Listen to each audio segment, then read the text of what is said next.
Makulimlim na umaga mga idol. Nandito tayo ngayon sa ano ba tong lugar na to? Malayo. Ayun oh.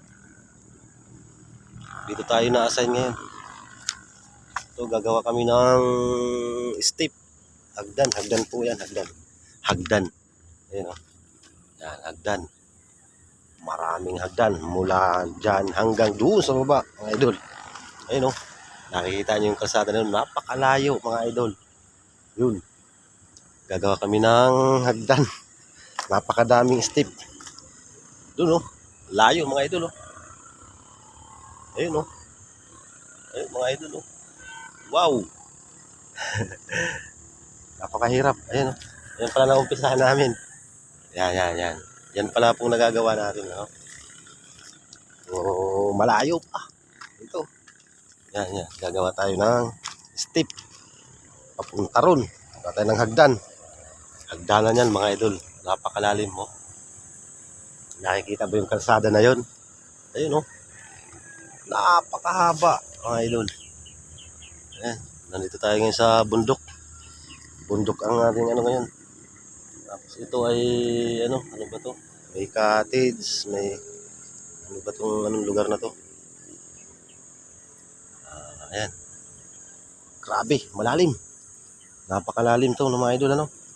Nakita nyo naman, oh, tingnan mo yung kalsada, napakalayo. Hanggang doon ang ano natin, hagdan. Matagal-tagal to.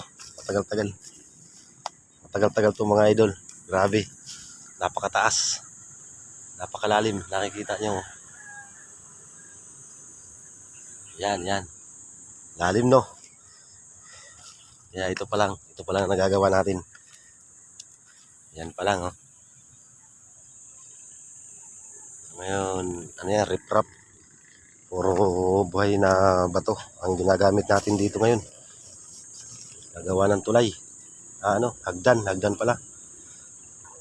Para pag-akyat, napakataas nito.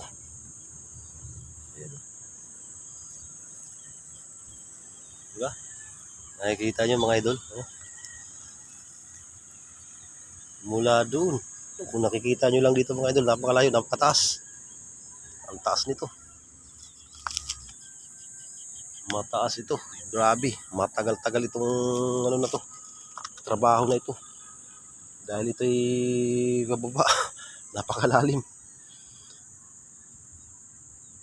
Gagawa tayo ng tawid. Hagdan para pag-akyat nila. Ayos. Napakataas mga idol. No? Tapos makulimlim pa ang ano natin ngayon. Makulimlim na araw. Talagang ano to. Palaisipan kung paano diskartehan to mga idol. Ayun oh. Lalim. Nakakatakot. So idol, abangan nyo na lang sa susunod pag nakagawa ulit tayo ng step papuntang baba.